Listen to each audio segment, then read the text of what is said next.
What are they waiting for? They should fire the whole Gucci creative team immediately. This is not a good time to rebrand, guys. You know, he designed a lot of successful bags at Celine. It's rumored that he could be moving on soon as well. This is a time where people are not wanting to spend money and not wanting to invest necessarily into something unless it is like truly mind-blowing and hyped. Hey guys, welcome to my channel. I'm Jess. If you haven't already, please subscribe to my channel. I'm really trying to grow my channel this year and all your help would be amazing. I wanted to discuss some articles I'd seen on the Business of Fashion Instagram. One of them being that Kering's profits to tumble 40 to 45% in the first half. So it said that Kering Group, so Kering owns Saint Laurent, Alexander McQueen, Gucci, Balenciaga, suppose not profiting as much as they expected. You know, in these certain times, it said that the aspirational client is not spending as much, so people who fall into a middle class kind of brackets. And although the last few years there's been a huge trend towards buying designer handbags and luxury, times are getting tough now, and you know, the cost of living has gone up, people are trying to pay off their mortgage, and so there is less of an incentive to buy luxury. Not even that, but I suppose over the last few years these designer houses have been churning out collections left, right and center, and I think it's got to the point where it's starting to lose a lot of novelty for people who were collecting bags the last few years. That's not to say that there aren't new people coming into the luxury field and buying things. There's always new clients, there's always new people who have just dabbed into buying luxury, but it also seems that younger people are not necessarily inspired to buy luxury as expected. I think there is more of a trend to buying pre-loved, actually. Like, even if you see on TikTok, there is this huge kind of trend towards buying like clothes from Depop and, you know, second hand. Just like, people can't be bothered spending, you know, several thousands of dollars on a handbag, maybe like the last few years, particularly when there is a lot of super fakes and you know, an abundance of handbags available on the second-hand market for sometimes less than half the price of the bag. For example, you know, Gucci Marmot bags, probably you can pick them up for under $2,000 now, whereas in the store they cost a lot more than that. So there's less of this, I guess, exclusivity around these brands as there used to be. I think that the pre-love market has actually significantly grown quite a lot. I can say from my own experience, I don't remember, like, you know, 5-6 years ago there being that much awareness about the pre-love market, particularly in Australia. There wasn't really that much awareness around these consignment stores and, you know, buying and selling bags. That's become a trend that has kind of occurred over the last few years, and I don't know whether that is greatly affecting the sales from Kering Group as well, because less people are motivated to go directly and buy from the boutique. Anyways, there is a lot happening in the fashion industry right now, and I just wanted to discuss some comments that were written on the Business of Fashion Instagram, and let me know your thoughts as well. So in regards to Gucci and Saint Laurent, one commenter said that Vaccarello is next on the chopping block. So Saint Laurent, their creative director is Anthony Vaccarello, and he's been designing for Saint Laurent probably since like 2019 or so, if I remember.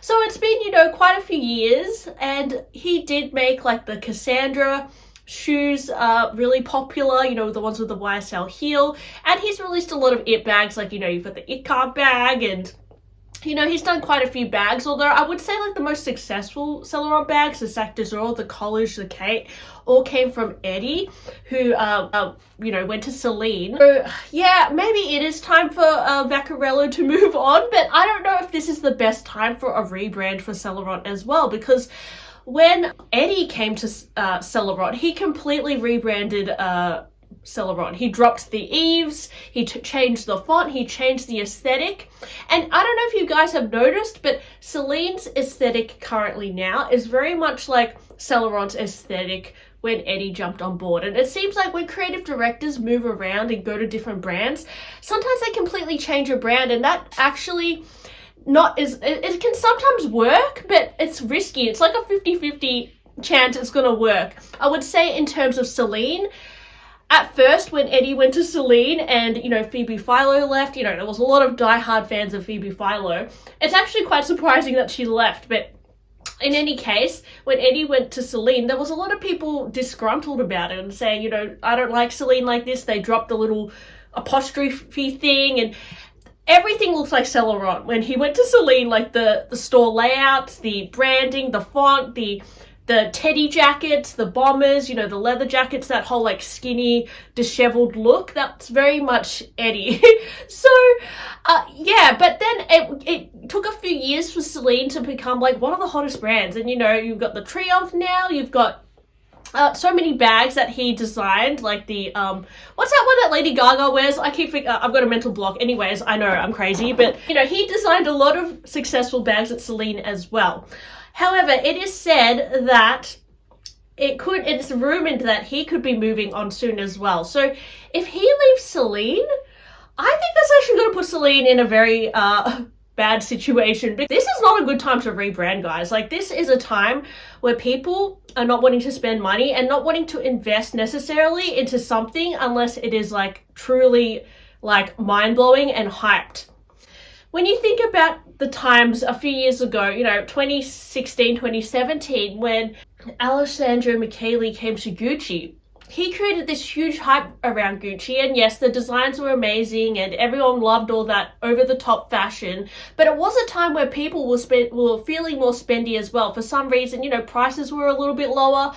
People were just more motivated to buy luxury back then. So it was perfect timing for Alessandro Michele to jump on board with Gucci. But over the past few years, even if Alessandro Michele was still at Gucci, I still think that sales would be dropping. And it's not necessarily got to do with Sabato de Sarno, although I don't know if that has really translated as well, like with the aspirational client. I don't know if people are literally drawn to Gucci as much as they were with Alessandro Michele, just because it's a lot more low-key and not to mention a lot more expensive.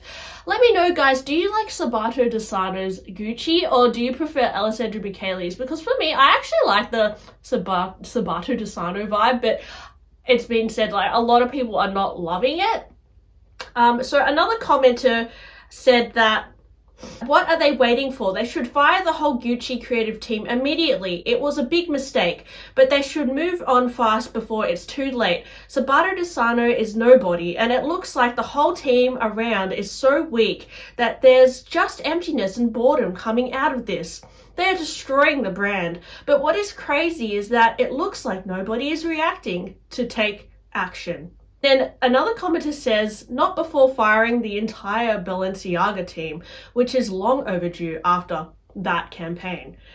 And that's exactly right, guys. I think if we're going to be aiming at people getting fired, I don't understand why people still accept Balenciaga, because that campaign was disgusting and people have obviously moved on from that. But there's no doubt that that campaign as well greatly affected Balenciaga's sales and, had an impact on Kering Group as a whole. So brands like Balenciaga, they've come out with this hot new bag that I see all over my Instagram, the rodeo bag, which is basically a take on the Hermes Kelly, the beat up like Kelly look. And that is going really well and people have moved on. But let me know, guys, is this a bag that you're like going to get into? Because I do see this bag a lot on my social media, and perhaps this is like Balenciaga's saving grace, because I feel like they were like how did they not like just completely get boycotted after that campaign? Like it was so disgusting. In any case, whether Balenciaga I think if Balenciaga rebranded and became like that more classic look again, maybe really formal dresses or whatever people want it to be, it would be quite interesting. But I can't see Balenciaga changing team and rebranding again to a completely different brand. Like, I just think that would be really interesting to see how that would play out. And I don't know if like their current clientele, who is more of like a street style based client, maybe someone who's younger, would want to then go and buy like a new version of Balenciaga, which is maybe more classy, tailored, that sort of thing. Because that's the thing, is that it's not got to do with these brands, it's got to do with the clientele that these brands have made. And it seems like people who like Balenciaga usually are young, people who like to be edgy and dress comfortable, hoodies, streetwear, have a little bit of a sense of humor. like to look like they're in the know with fashion.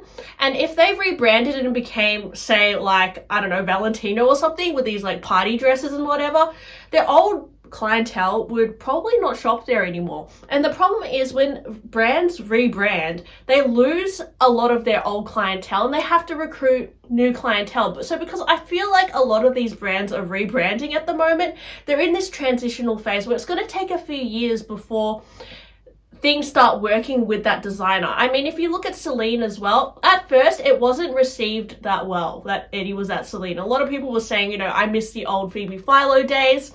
But you guys saw, like, it took a few years and then his bags started becoming like the hottest bags ever.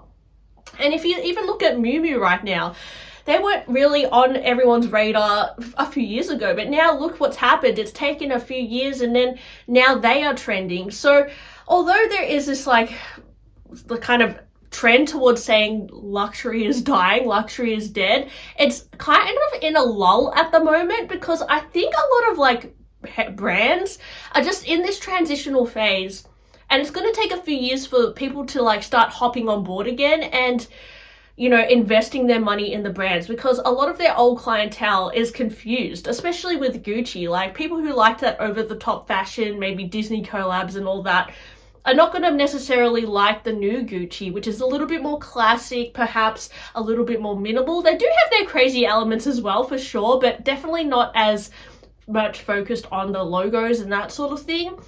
And it'll be interesting to see if Celine does change creative director, if that really drastically changes their sales as well, because I think that it will, especially now that Lisa from Blackpink, I don't think is the ambassador anymore of Celine. That was literally something that really helped their sales as well, seeing her wear all those Celine bags. And it's crazy how someone just as a K-pop idol can completely change the profitability of a brand, but it's really true. I mean, if you look at Dior as well and Princess Diana, she's one of the main people who made the Lady Dior popular. And I mean, guys, if it wasn't for her, who knows if the Lady Dior would be, you know, seen as a classic as much as it is now. So there are a lot of factors as to what is affecting these luxury brands right now and Kering Group as a whole.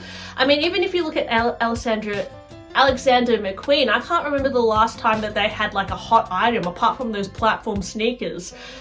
But we just don't know what's going to happen, right? So it's really interesting to see how these brands will play out, how these creative directors will play musical chairs with each other and go to each designer house and stir up the pot. But yeah, let me know your thoughts as well, guys. Do you think that luxury fashion is just a sinking ship? It's going to keep going down? Or are we just going through this transitional phase where things are going to start going up again? Thanks for listening to my thoughts today. I know I blabbed on a lot as usual, but I would love to know what you think as well, and I'll see you guys on my next video. Bye!